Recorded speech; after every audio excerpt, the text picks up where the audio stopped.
গল্প তুমি আমার ভালোবাসা গল্প পর্ব অন্তিম। লেখনীতে মুন্নি আক্তার, প্রিয়া। দরজার সামনে দাঁড়িয়ে দুলাভাই ফাহাদকে বলে, বুঝলা ফাহাদ, বিড়ালের মতো মেও মেও করার আগেই বাসর ঘরে বিড়াল মেরে ফেলো। ফাহাদ কি বলল শোনা গেল না। প্রিয়া আড়ি পেতে শোনার চেষ্টা করছে। দুলাভাই আবার বলে, আই শোনা মিয়া, আমার শালিকারে তো চিনো না, এমন নাকানি চুমানি খাওয়াবো, টেরও পাইবে না।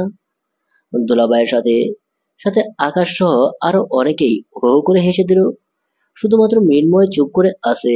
ওর এসবের ভেতর একদম থাকার ইচ্ছে ছিল না। সবার জোরাজুরিতে বাসর ঘরের সামনে আসা মৃন্ময়কে বেশ ভালো করে দেখছে ফাহাদ। ফাহাদ ভাবে কষ্ট হওয়াটা স্বাভাবিক। সবাই চলে যাওয়ার পর ফাহাদ রুমে ঢুকে। প্রিয়া তখন দরজার আড়ালে ছিল। আচমকা প্রিয়াকে দেখে ভয় পেয়ে যায়। ও মা গো!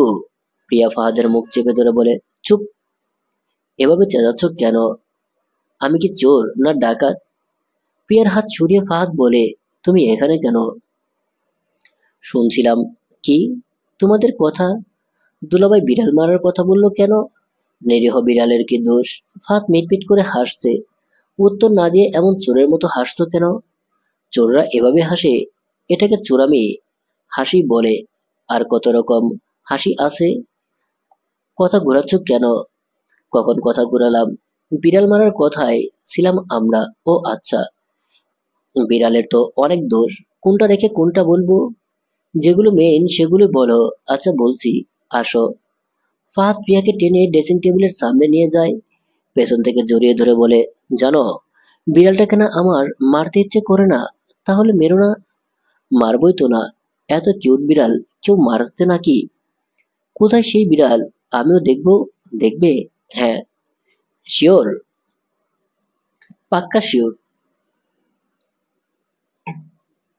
আচ্ছা, আয়নার দিকে তাকিয়ে দেখো লাল লেহেঙ্গা পরা মেয়েটাই বিড়াল। প্রিয়া চোখগুলো বড় বড় করে বলে, কি? আমি বিড়াল? ফাদার থেকে নিজেকে সরিয়ে নিয়েই পিঠে কয়েক দফা কিল বসিয়ে দিল। ফাদ মার খেয়ে বলে, দুলাভাই ঠিকই বলেছে, এজন্যই বাসরাতে আগেই বিড়াল মারা উচিত। এখন বিড়ালের হাতেই আমার মার খেতে হচ্ছে। আরো মার খাওয়ার ইচ্ছে আছে। না না, আমি আর তোমার ধারে কাছে ঘেসছি না। আমি শুতে গেলাম। ফাহাদ বিছানার এক পাশে গিয়ে শুয়ে পড়লো। পিছু পিছু প্রিয়াও গেল। প্রিয়াকে দেখে ফাহাদ অন্য পাশে ঘুরে ঘুরে শুলো আর মিট মিট হাসে। পেছন থেকে প্রিয়া বলে, তোমার কি খুব লেগেছে ফাহাদ? চুপ, কথা বলছো না কেন? ফাহাদ কথা বলছে না দেখে প্রিয়াও বিছানায় উঠে গেল। ফাহাদের দুই হাতের মাঝখানে দিয়ে একদম মুখোমুখি বালিশ মাথা রাখলো প্রিয়া। ফাহাদ একবার তাকিয়ে আবার চোখ বন্ধ করে ফেলে। প্রিয়া ফাহাদের গায়ে হাত রেখে বলে, রাগ করেছো? আমি রাগ করলেই কার কি আসে যায় তাতে? অনেক কিছু আসে যায়। সরো। না, সরবো না।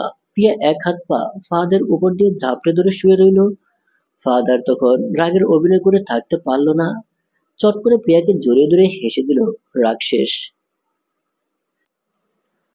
আমি কি সত্যি রাগ করেছিলাম নাকি? তাহলে কি মিথ্যা রাগ করেছিলে? হ্যাঁ, যাতে তুমি নিজে থেকেই কাছে আসো। কি ফাজিল! ফাহাদ প্রিয়াকে ধরে উঠে বসায়। আচ্ছা প্রিয়া, একটা জিনিস খেয়াল করেছো? কি? তোমাকে এত এত গয়না দিয়েছি, কিন্তু একটা জিনিস দেইনি। কি? ভেবে দেখো তো কি? আমি তো কোনো কিছুর কমতি দেখছি না। পা দাও। মানে? আরে দাও না। প্রিয়া পা এগিয়ে দিল। এখন দেখছো কিসের কমতি? নূপুর? হ্যাঁ। ফাহাদ বিছানায় থেকে নেমে হাঁটু গেড়ে বসে। প্রিয়ার পা ফাহাদের হাঁটুর উপর রাখে। খুব যত্ন সহকারে নূপুরগুলো পরিয়ে দেয়। নূপুরের সৌন্দর্য প্রিয়া বিস্মিত হয়। ফাহাদ আলতো করে প্রিয়ার পায়ে চুমু খায়। প্রিয়ার শিউরে উঠে পা সরিয়ে নেয়। ফাহাদ প্রিয়ার পাশে বসে পেছন থেকে জড়িয়ে ধরে। প্রিয়ার ঘাড়ে মুখ ডোবায়। ফাহাদ, হুম, আমার না আনইজি লাগছে। সাথে সাথে ফাহাদ প্রিয়াকে ছেড়ে দিয়ে বলে, সরি। সরি কেন? তোমার আনইজি লাগবে এমন কিছু করা ঠিক হবে না। আরে আমি বলতে চেয়েছি, এই ভারী ড্রেসে আমার আনইজি লাগছে। ড্রেসটা চেঞ্জ করা দরকার। তোমার লাগেজ তো ফুলের ঘরে মেবি। দাঁড়াও, আমি নিয়ে আসি। না না, লাগবে না। তোমার না আনইজি লাগছে? হ্যাঁ। তো তো ড্রেস চেঞ্জ করবে না? করবো তো। তোমার কোনো ড্রেস ড্রেস দাও। আমার ড্রেস তোমার গায়ে লাগবে না তো। তুমি যে মোটা, আমি একটু মোটা নই। আমি একদম ফিট, কচু। এখন তোমার একটা লুঙ্গি আর শার্ট দাও। তুমি লুঙ্গি পরবে? হ্যাঁ পরবো। দাও।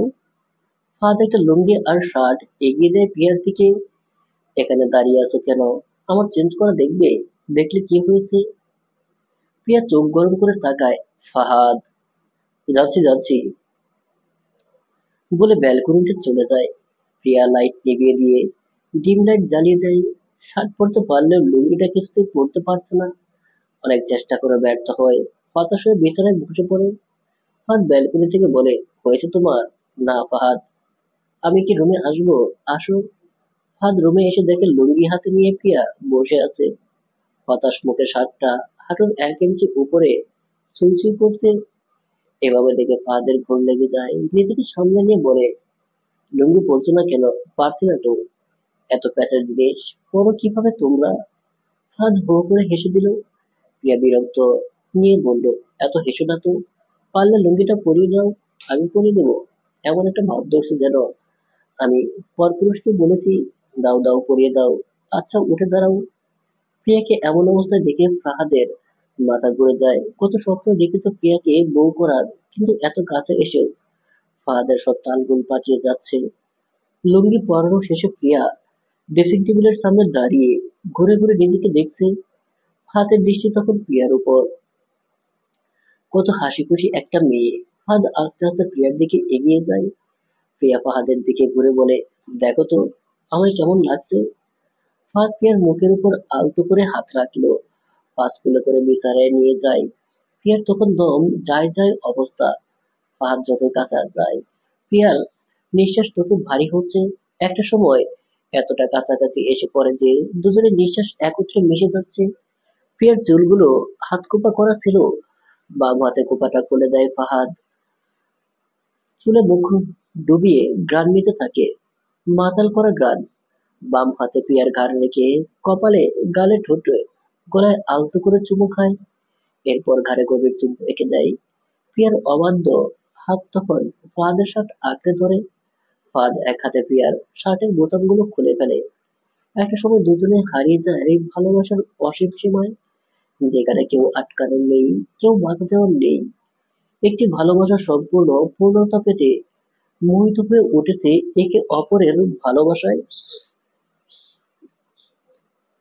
সকাল সকাল গোসল করে ফ্রেশ হয়ে নেয় প্রিয়া। ড্রয়িং রুমে গিয়ে দেখে সবাই কাজে ব্যস্ত। বৌভাতের আয়োজনের ব্যবস্থা করছে। প্রিয়া শাশুড়ির দিকে এগিয়ে যায়। শাশুড়ি মা তখন মৃন্ময়ের সাথে কথা বলছে কিছু একটা নিয়ে। শাশুড়ি মা খুব বকেছে মৃন্ময়কে।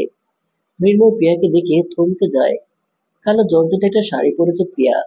হাতে ম্যাচিং করা কালো চুড়ি। নাকে সাদা পাথরের ছোট্ট একটা নাকফুল। লম্বা চুলগুলো থেকে পানি ফোঁটা পড়ছে। পায়ের নখগুলো শব্দ কানে বাজছে। মাথায় কাপড় দেওয়া। একদম স্নিগ্ধ লাগছে। মৃন্ময়ের কষ্ট যেন বহুগুণ বেড়ে যায়। প্রিয়া এগিয়ে গিয়ে শাশুড়ি মাকে সালাম করে। তিনি বলেন, আরে তুমি এত সকালে ঘুম থেকে উঠেছো কেন? আমি তাড়াতাড়ি ঘুম থেকে উঠি সব সময়। এখন থেকে এত তাড়াতাড়ি ওঠার দরকার নেই। বাড়ির সব কাজ করার জন্য মানুষ আছে। আচ্ছা, আমি তাহলে ফুলের কাছে যাই। দেখো গিয়ে, ঘুমোচ্ছে হয়তো। পারলে একটু ওকে ওকে ঘুম থেকে তুলো। খুব ঘুম কাতুর হয়েছে। মৃন্ময় প্রিয়ার দিকে তাকিয়ে আছে। চোখ সরছে না। প্রিয়া এখন সম্পূর্ণই অন্য একজনের। সেই অন্য একজনটা আর কেউ নয়, নিজেরই ভাই ফাহাদ। মৃন্ময় আজও এখান থেকে চলে যেতে চাইছে। এভাবে প্রিয়াকে দেখতে পারছে না। নিজেকে সামলানো কঠিন হয়ে যাচ্ছে। এটা নিয়ে সকাল সকাল খালামণির সাথে কথা কাটাকাটি হচ্ছে। মৃন্ময়ের মা এসে তার বোনকে বোঝায় যাতে মৃন্ময়কে যেতে দেয়, কারণ তিনি তো মা। নিজের ছেলের কষ্টটা তিনি বুঝতে পারছেন। প্রিয়া ফুলের রুমে গিয়ে দেখে ফুল ঘুমোচ্ছে। 2-3 বার ডাকতেই ফুল ঘুম থেকে উঠে যায়। প্রিয়াকে জোরে ধরে বলে, ভাবি তুমি? তাই তো বলি, এত তাড়াতাড়ি আমার ঘুম ভাঙলো কিভাবে? আমি ডেকেছি বলে ঘুম ভেঙেছে? কারণ তুমি তো জাদু জানো। ফাঁদ শার্টের হাত ফোল্ড করতে করতে ফুলের রুমে ঢুকে বলে, এখানে ননদকে আদর করে ঘুম ভাঙানো হচ্ছে, অথচ আমার বেলায় আদর নেই। ফুল বলে, ভাইয়া তুমি এত হিংসুটে কেন বলো তো? সত্যি বললে তো হিংসুটে হবই। আমাকে একটু চুমুটুমু দিয়ে ঘুম ভাঙালে তোর ভাবির মহাভারত কি অশুদ্ধ হয়ে যেত রে? তুমি না দিন দিন নির্লজ্জ হয়ে যাচ্ছ ভাইয়া। তোর ভাবিও তাই বলে। তুই তো দেখছি তোর ভাবির মতো হবি। তাও ভালো, তোমার মতো তো হব না। কি বললি? ফুল প্রিয়াকে ছেড়ে দিয়ে দৌড়ে ওয়াশরুমে চলে যায়। প্রিয়া আর চোখে ফাহাদকে দেখছে, লজ্জায় ভালো করে তাকাতে পারছে না। ফাহাদও কালো কালার শার্ট পরেছে, চুলগুলো স্পাইক করেছে, দেয়ালের সাথে এক পা তুলে হেলান দিয়ে দাঁড়িয়ে আছে। প্রিয়া লাজুক লাজুক মুখে বলে, ওভাবে কি দেখছো? আমার লজ্জাবতী বউকে দেখছি। কালকে কি ডোজ বেশি হয়ে গেছিল? ফাজিল কুত্তা। প্রিয়া দৌড় দিতে নিলেই ফাহাদ হাত ধরে ফেলে, জোরে জোরে চুমু খেতে থাকে। ফুল তখন ওয়াশরুম থেকে বের হয়। এহেম এহেম। প্রিয়া ফাহাদের থেকে নিজেকে ছাড়িয়ে নিয়ে দৌড়ে চলে যায়।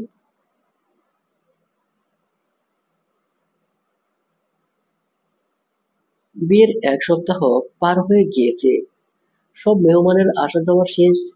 তাই ফাহাদ সিদ্ধান্ত নিয়েছে কোথাও একটু ঘুরতে যাওয়া উচিত। হানিমুনের জন্য জায়গা ঠিক করেছে ব্যাংকক, কিন্তু আপাতত এখন ঘুরতে যাবে কক্সবাজার। সাথে যাবে পিঠা আর ওর হাজবেন্ড আকাশ। সব গোছগাছ করাও শেষ। রাতের বাসে রওনা দেবে। ফাহাদ রুমে বসে পাবজি খেলছিল। প্রিয়া শাশুড়ির সাথে টুকটাক গল্প করে রুমে আসে। ফাহাদের সেদিকে দৃষ্টি নেই, গেমস খেলায় ব্যস্ত। প্রিয়া গিয়ে ফাহাদের সামনে বসলো, তবু কোনো ভাবান্তর নেই। প্রিয়া বিড়বিড় করে বলে, অদ্ভুত, বিরক্তিকর কি আছে এই গেমসের মধ্যে যে বউয়ের দিকেও খেয়াল নেই। ধুর। প্রিয়া উঠে দরজা পর্যন্ত আসতেই ফাহাদ প্রিয়াকে পেছন থেকে জড়িয়ে ধরে। নিজেকে ছাড়ানোর আপ্রাণ চেষ্টা করছে প্রিয়া। ছাড়ো ছাড়ো ছাড়ো বলছি। তুমি তোমার গেমস নিয়ে থাকো। আরে, রাগ করছো কেন? তুমি যখন রুমে প্রবেশ করেছো তখনই আমি পাবজি থেকে বেরিয়ে গিয়েছি। তাহলে ফোন নিয়ে কি করছিলে? দেখবে। হুম। দাঁড়াও। ফাহাদ ফাহাদ ফোন বের করে একটা ভিডিও অন করে, যেখানে প্রিয়া বিড়বিড় করে একই কথা বলছে। ভিডিওটা দেখে ফাহাদকে খাপড়ে দেয়। কি করছো এটা, হ্যাঁ? তোমার এক্সপ্রেশন ভিডিও করে রাখলাম, হা হা। দুমদাম কয়েকটা কিল বসাতেই শক্ত করে আষ্টেপৃষ্টে জড়িয়ে ধরে ফাহাদ। রাত 9টায় বাস ছাড়ে। জানলার ধারে বসে আছে প্রিয়া। ফাহাদের কাছে মাথা রাখে। জানলা দিয়ে হিমেল বাতাস বয়ে আসছে। প্রিয়ার এক হাত মুঠো বন্দি করে ফাহাদ চুমু খেয়ে বলে, জানো, যখন আমরা অফিস থেকে ট্যুরে গিয়েছিলাম, তুমি পিতার কাঁধে মাথা রেখে ঘুমোচ্ছিলে। আমার তখন খুব ইচ্ছে হয়েছিল তোমার পাশে বসে তোমার মাথাটা আমার কাঁধে রাখতে। আর তাই পিতাকে সরিয়ে বসেছিলাম। দেখো ছবিগুলো এখনো আছে। তুমি আমায় এত ভালোবাসলে কেন বলো তো? কারণ জানতে চাইছো? হো। তুমি আমায় কেন ভালোবাসো? কারণ ছাড়াই? কোনো কারণ নেই। আমিও ঠিক কোনো কারণ ছাড়াই ভালোবাসি। কারণ নিয়ে যে সম্পর্কগুলো গড়ে ওঠে তাতে থাকে স্বার্থ। আমি নিঃস্বার্থভাবে ভালোবাসি তোমায়। নিজেকে অনেক ভাগ্যবতী পুরো হয় তোমাকে পেয়ে। আর আমি ভাগ্যবান তোমায় পেয়ে। ফাহাদের কাঁধে মাথা রেখেই প্রিয়া ঘুমিয়ে পড়ে। আর ফাহাদ তাকিয়ে তাকিয়ে দেখছে তার হোয়াইট ফেরিকে। ভোরে ওরা কক্সবাজার পৌঁছায়। আগে একটা হোটেলে উঠে প্রিয়া আর ফাহাদের পাশের রুমে পিতা আর আকাশ। প্রিয়া ফ্রেশ হয়ে শুয়ে পড়ে। ফাহাদ ফ্রেশ হয়ে এসে দেখে একটুখানি সময়ে ঘুমিয়ে পড়েছে। ডাকতে গিয়েও ডাকে না। ভাবলো ঘুমাকে একটু। 10টার দিকে খাওয়া দাওয়া করে বেঁচে যায়। পানি দেখে প্রিয়া লাফাতে থাকে। পিতা আর প্রিয়া দুজনে দৌড়ে পানিতে চলে যায়। হাত ধরে দুজনে ইচ্ছে মতো লাফাচ্ছে, হাসছে। আকাশ আর ফাহাদ দাঁড়িয়ে দাঁড়িয়ে দেখছে। সবাই মিলে অনেকটা সময় পানিতে কাটায়। প্রিয়া আর পিতা তো কিছুতেই যেতে চাচ্ছে না পানি থেকে। অনেক কষ্টে বুঝিয়ে সুঝে হোটেলে নিয়ে এসেছে। বিচ থেকে আসার পরে ফাহাদ কিছুটা অসুস্থ হয়ে পড়ে। তাই দুপুরের খাবার খেয়ে ঘুমিয়ে পড়ে। বিকেলের দিকে প্রিয়াকে নিয়ে বিচে যায়। কারণ সূর্যাস্ত একদম পিছ করা যাবে না। সূর্যাস্তের সময় ফটোশুট করছিল ওরা। এর মধ্যে ফাহাদ বলল, তুমি পিতা আর আকাশের সাথে থেকো, আমি আসছি। কোথায় যাচ্ছ? ফাহাদ যেতে যেতে বলল, আসছি 5 মিনিট। পিতা আর আকাশ একসাথে সময় কাটাচ্ছিল বলে আর ওদের ডিস্টার্ব করেনি ফুলকে ফোন দিয়ে কথা বলার জন্য। ফুল ফোন রিসিভ করে বলে, আমার কিউট ভাবি তাহলে আমার কথা মনে পড়লো? এত সুইট ননদকে কি আর ভোলা যায়? হুম, কত যে মনে রেখেছো। সারাদিন পর এখন কল করলে। বাব্বা, আমার সুইটি রাগ করেছে? অনেক রাগ করেছি। আচ্ছা, কি করলে রাগ ভাঙবে? হুম, আসার সময় অনেকগুলো আচার আর বাদাম নিয়ে আসবা। ওকে? আচ্ছা। সাথে আরো অনেক কিছু নিয়ে আসবো। আমার লক্ষ্মী ভাবি। বাবা মা কেমন আছে? ভালো আছে। মা কোথায়? মা তো মায়ের ঘরে। ও ভাবি, তুমি কি এখন বেঁচে? হ্যাঁ, কেন? আমি হোয়াটসঅ্যাপে ভিডিও কল দিচ্ছি। তুমি আমাকে সানসেট দেখাও প্লিজ প্লিজ প্লিজ। আচ্ছা পাগলি। ভিডিও করে সানসেট সহ আশেপাশের বিভিন্ন দৃশ্য দেখাচ্ছিল। ব্যাক ক্যামেরায় একজনের মুখ দেখে প্রিয়া থমকে যায়। এই আবছা আলোতে মুখটা স্পষ্ট দেখছে প্রিয়া। শিহাব। এত বছর পর শিহাবকে দেখে চিনতে একটু কষ্ট হলো না। ভিডিও কলে ফুল অনেক কথাই বলছে, কিন্তু প্রিয়ার কানে কোনো কথা যাচ্ছে না। শিহাব প্রিয়ার দিকে এগিয়ে আসছে। প্রিয়ার শরীর থরথর করে কাঁপছে। কাঁপা কাঁপা গলায় ফুলকে বলল, ফুল, আমি হোটেলে গিয়ে তোমায় কল দিচ্ছি। ওকে ভাবি। প্রিয়া ফোন কেটে দিয়ে হোটেলের পথে যায়। পেছন থেকে শিহাবও আসে। পেছন থেকে ডাক দেয়, প্রিয়া দাঁড়াও প্লিজ, একটাবার দাঁড়াও। শিহাব দৌড়ে প্রিয়ার সামনে গিয়ে দাঁড়ায়। একটু ঝুঁকে হাঁপাতে হাঁপাতে বলে, প্লিজ কিছু কথা বলবো।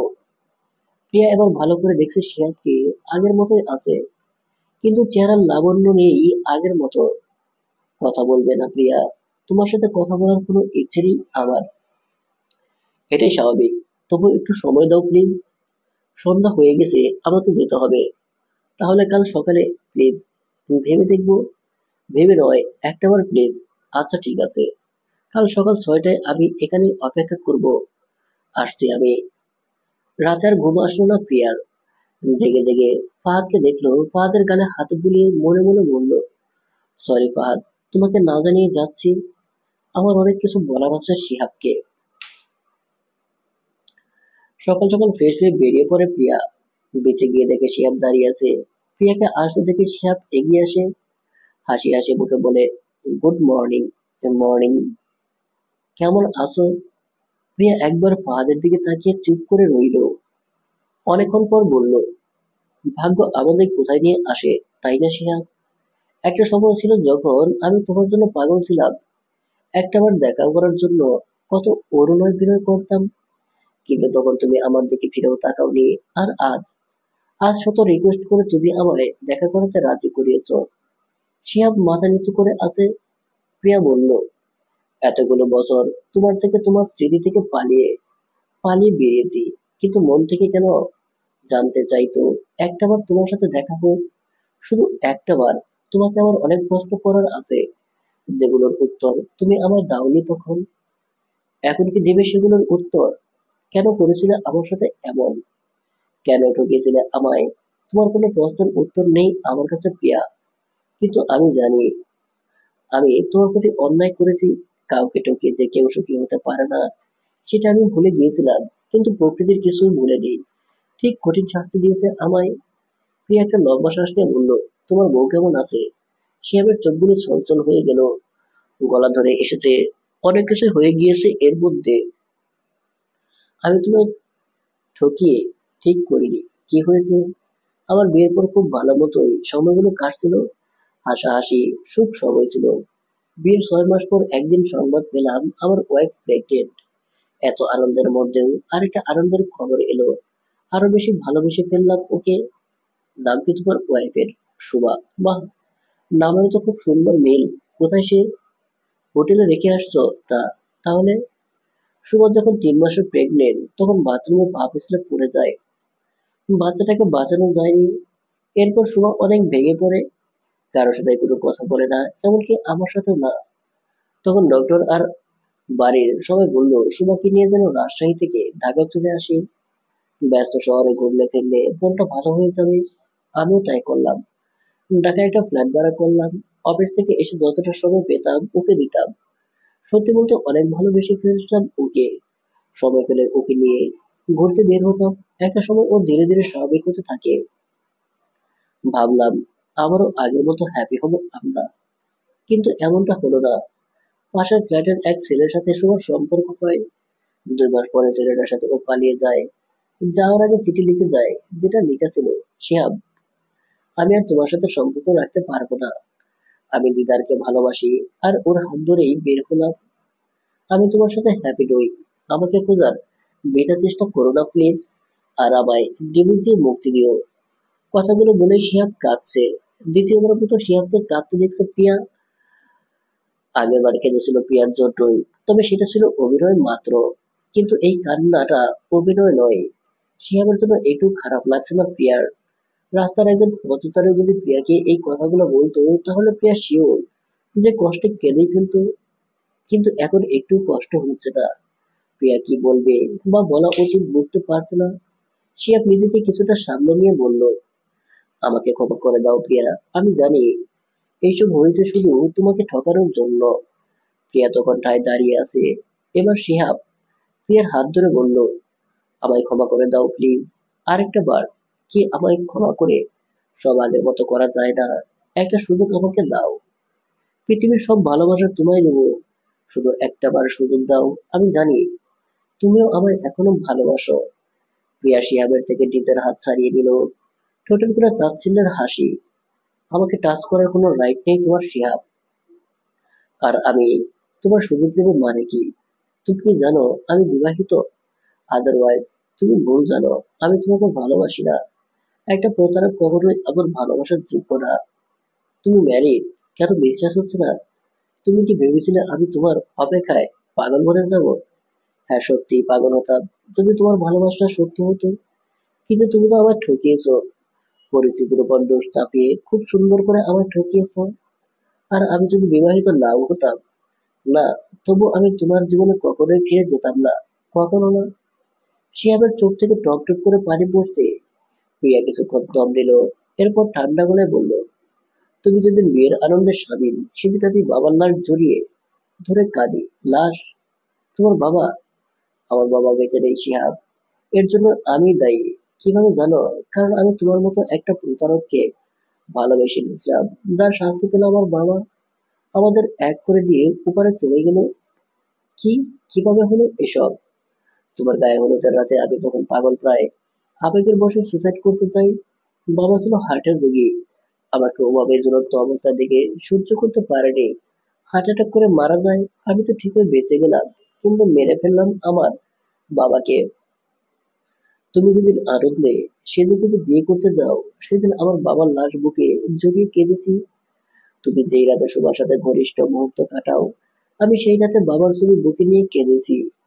আস্তে আস্তে সবার থেকে নিজেকে আড়াল করে নেই। বাবার মৃত্যুর জন্য আমি এখনো নিজেকে দায়ী মনে করি। বিশ্বাস জিনিসটা হারিয়ে ফেলি। সবার ধারণা ছিল হয়তো বিয়ের পর ঠিক হয়ে যাব। আগের মতো বিয়ে করার মতো কোনো মানসিকতা আমার ছিল না। শুধুমাত্র সবার মুখের দিকে তাকিয়ে রাজি হই। কিন্তু মিনিমাম সেও আমায় ঠকায়। নাম তার মৃন্ময়। একটা সময় তোমার মতো ভালোবাসা দেখায় আমায়, অভিনয়যুক্ত ভালোবাসা। বিশ্বাস করতে শুরু করি আবার। গায়ে হলুদের রাতে সে আমায় পায়ে ধরে বলে আমায় বিয়ে করতে পারবে না তার এক্স গার্লফ্রেন্ডের জন্য। আটকায়নি তাকে। পরে সে উপলব্ধি করলো সে এখনো আমায় ভালোবাসে, যেমনটা এখন তুমি উপলব্ধি করছো। তোমাদের কাছে ভালোবাসা মানেই তো পুতুল খেলা। মৃন্ময়কে আমি অ্যাকসেপ্ট করতে পারিনি। প্রকৃতি তার প্রতিশোধ নিল। আর তার খালাতো ভাইয়ের সাথে আমার বিয়ে হয়। মানুষটা আমাকে পাগলের মতো ভালোবাসে। আর তুমি? আমিও তাকে আমার সবটা দিয়ে ভালোবাসি। কেন জানো? কারণ তার ভালোবাসায় বিন্দুমাত্র অভিনয়ের ছোঁয়া নেই। যেখানে তোমার ভালোবাসা ছিল সবটাই নাটক। তোমার বিয়ের পর আমি সবই জানতে পারি। তুমি আমার আগেও বেশ কয়েকজনের সাথে টাইম পাস করেছো। তারাও ছিল তোমার লেভেলের। তাই হয়তো তোমায় বলতে পেরেছিল। আমাকে যখন থেকে তুমি ইগনোর করা শুরু করো, তখন আসলে তোমার পরিবার থেকে কোনো চাপ আসেনি। তুমি নতুন রিলেশনে জড়িয়েছিল। আর সবচেয়ে মজার বিষয় ছিল আমার জন্য এটা যে তোমার বিয়ে আরো আগে ঠিক হয়েছিল সুমার সাথে। আমি ছিলাম তোমার টাইম পাস, কিন্তু আমার ভালোবাসা ছিল তুমি। আমার পরে যার সাথে রিলেশনে গিয়েছো তার সাথে 1 সপ্তাহ এর মতো রিলেশন ছিল, তাই না? এরপর সুমাকে বিয়ে করো। বিয়ের আগেও আমার কাছে কতই না নাটক করেছো। তুমি বলেছিলে তোমার পরিবারের সবাই জানে আমার কথা, কিন্তু সত্যিটা হলো কেউ জানতো না আমার কথা। শুধুমাত্র ঢাকার তোমার সেই বন্ধুগুলো বাদে। তুমি বলেছিলে তোমার পরিবার আমায় মানবে না। আমি ঢাকা শহরের মেয়ে বলে সত্যিটা হলো তুমি বাড়িতে বিয়ের বিষয়ে আমার কথা জানাওনি। আমার বন্ধুরা যখন আমার ছেড়ে যাওয়ার কারণ জানতে চাইলো তোমার কাছে, তুমি বলেছিলে আমার আর্থিক অবস্থা ভালো না, তাই তোমার পরিবার ভাববে না কখনো। ভাবতে পারছো কতটা নিচু তোমার মন? তোমার কাছে টাকা পয়সা, বাড়িঘর ছিল, ভালোবাসা। আমি নই। বিয়ে করেছো বড়লোকের মেয়েকে, কি পেলে? থাকলো সে তোমার? আসলে কি বড় শিহাব, ভালোবাসা কি তুমি জানোই না? তুমি জাস্ট একটা বুকে আকৃষ্ট হও। আমি ভাবতাম আমি তোমার যোগ্য নই, কিন্তু সত্যিটা হলো তুমি আমার যোগ্য নও। তোমার ভালোবাসা তো নয়। আমি তোমার অভিশাপ দেইনি। হয়তো আমার মায়ের চোখের পানি, নয়তো আমার চোখের পানি তোমার জন্য অভিশাপ রূপ ছিল, যে কারণে সব পেয়ে তুমি হারিয়েছো। আসলে একটা কথা আমি সব সময় মানি, আল্লাহ যা করে ভালোর জন্য করে। যে মানুষ বিয়ের আগে ঠকাতে পারে, সে বিয়ের পরও ঠকাতে পারে। এজন্য হয়তো আল্লাহ তোমার সাথে আমার জোড়া বাড়ায়নি। তুমি চলে গিয়েছো বলেই আমি সত্যিকারের ভালোবাসার দেখা পেয়েছি। আমার পাতকে পেয়েছি, যার চোখে আছে আমাকে হারানোর ভয়, যার মনে আছে আমার জন্য সীমাহীন ভালোবাসা। অহংকার নয়। একটা কথা বলি ফাহাদ, কিন্তু তোমার চেয়ে অনেক অনেক বড় লোক, তবু সে এই গরিব মেয়েটার জন্য পাগল হয়েছে। অপরিসীম ভালোবেসে বিয়ে করেছে। সে টাকা পয়সা বাড়িঘর দেখেনি, সে সঠিক মানুষ দেখেছে। ঠিক তেমনই তুমি ছিলে আমার জীবনের ভুল মানুষ, যার খেসারত আমাকে অনেকভাবে অনেক সময় ধরে দিতে হয়েছে। আর আল্লাহ তারপরে পাঠালেন আমার জীবনের ফাঁদকে। প্রকৃতি তার প্রতিশোধ দিবেই, আজ বা কাল। দিয়েছে প্রকৃতি, তোমায় দিয়েছে শাস্তি, আর আমায় দিয়েছে আমার ভালোবাসা। সূর্যোদয় হয়েছে, চারদিকে সূর্যের রক্তিম আভা। প্রিয়ার দৃষ্টি সেখানেই। শিহাবের দিকে তাকাতে দেখলো শিহাবের চোখ দিয়ে পানি পড়ছে। তুমি অনুতপ্ত কিনা আমি জানি না শিহাব, তবে যে তোমাকে একটা কথা বলবো, আর কাউকে আমার মতো ঠকো না প্লিজ। আর হ্যাঁ, থ্যাংক ইউ ফাহাদের মতো একজন সঠিক মানুষকে আমার জীবনে আসার সুযোগ করে দেওয়ার জন্য। তুমি চলে না গেলে আমাকে আরো বেশি পস্তাতে হতো। আমি অনেক অনেক বেশি খুশি যে আল্লাহ পাককে আমার জীবনে পাঠিয়েছে। ভালো দেখো আর পিছু দেখো না আমায়। প্রিয়া উল্টো পথে হাঁটা শুরু করলো। একবারের জন্য পিছু ফিরে তাকালো না। হোটেলে গিয়ে দেখলো পাক বিছানায় নেই। ব্যালকনিতে গিয়ে পেলো এত তাড়াতাড়ি ঘুম থেকে উঠলে যে। কবিতা চুমুক দিয়ে পাক পিছনে ঘুরে বলল, কফি খাবে? না। দেখো আকাশটা কত সুন্দর, পরিষ্কার লাগছে। মনে হচ্ছে সব মেঘ কেটে গিয়েছে, শান্তিতে ভাসছে। ঘুম থেকে উঠে আবার দেখোনি? এখন যখন আসলাম জিজ্ঞেস করলে না কেন কোথায় গিয়েছিলাম? তুমি আমার স্বাধীন ভালোবাসা, সবকিছুর জন্য কি কৈফিয়ত চাইতে হবে? তাছাড়া আমি তো জানি তুমি কোথায় গিয়েছিলে। প্রিয়া অবাক হয়ে বলল, জানো? শিহাবের সাথে দেখা করতে গিয়েছিলে, তাই না? আসলে প্রিয়াকে থামিয়ে দিয়ে ফাহাদ বলল, আমি কোনো কারণ জানতে চাই না। রুমে ঢুকে একটা শার্ট নিয়ে বাইরে চলে গেল ফাহাদ। প্রিয়া এতবার পিছু ডাকা সত্ত্বেও শুনলো না। খুব ভয় করছে। ফাহাদকে ভুল বুঝলো, ছেড়ে দিবে কি, ছেড়ে দিবে কি ভুল বুঝে। উপায় না দেখে ফুট করে রুমের মধ্যে ফুট বেজে উঠে ফোনটা রুমে রেখে গেছে। আকাশকে যে বলবে সেটাও পারছে না। অযথাই ওদের টেনশন ফেলবে, আর ওদের মুহূর্তগুলো নষ্ট করতে ইচ্ছে হলো না প্রিয়ার। তাই অপেক্ষা করতে লাগলো। সকাল পেরিয়ে দুপুর, দুপুর পেরিয়ে বিকাল, বিকাল পেরিয়ে সন্ধ্যা। এখনো ফাহাদের আসার কোনো নাম নেই। টেনশনে মাথা কাজ করছে না প্রিয়ার। কাঁদতে কাঁদতে অবস্থা খারাপ। রাত 10টা। ফ্লোরে শুয়ে শুয়ে কাঁদছে প্রিয়া।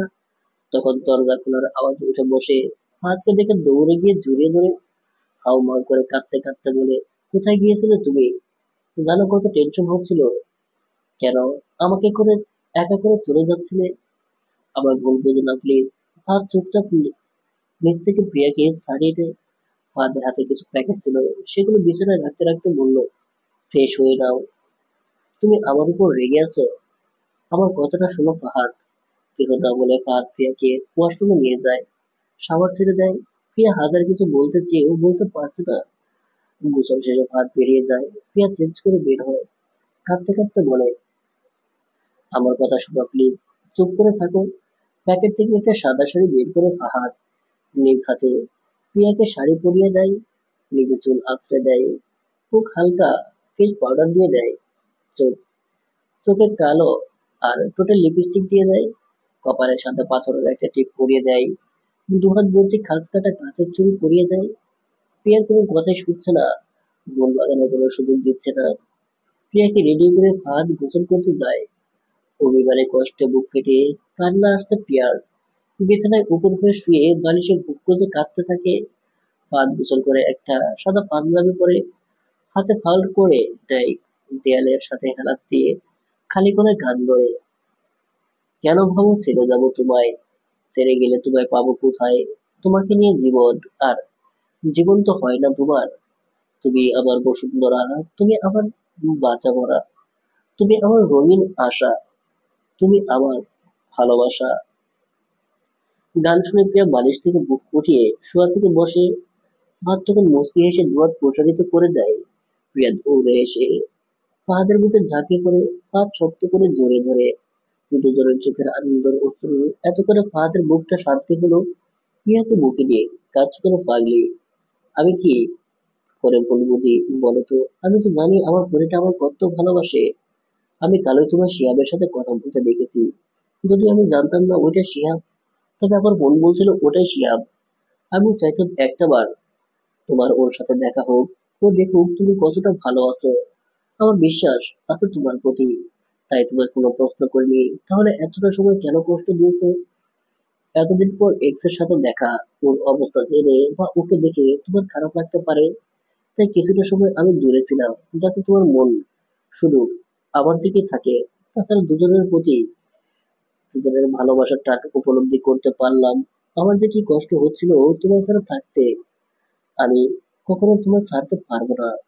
তোমাকে ছাড়া থাকলে আমি দম আটকে মরে যাবো।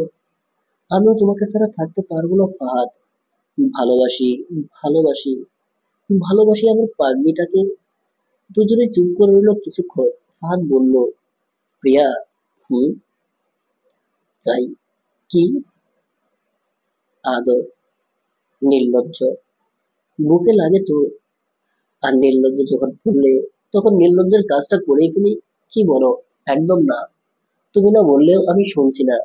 প্রিয়াকে কাজগুলো করে বিছানায় নিয়ে যায়, টেবিল ল্যাম্পে অফ করে দেয়।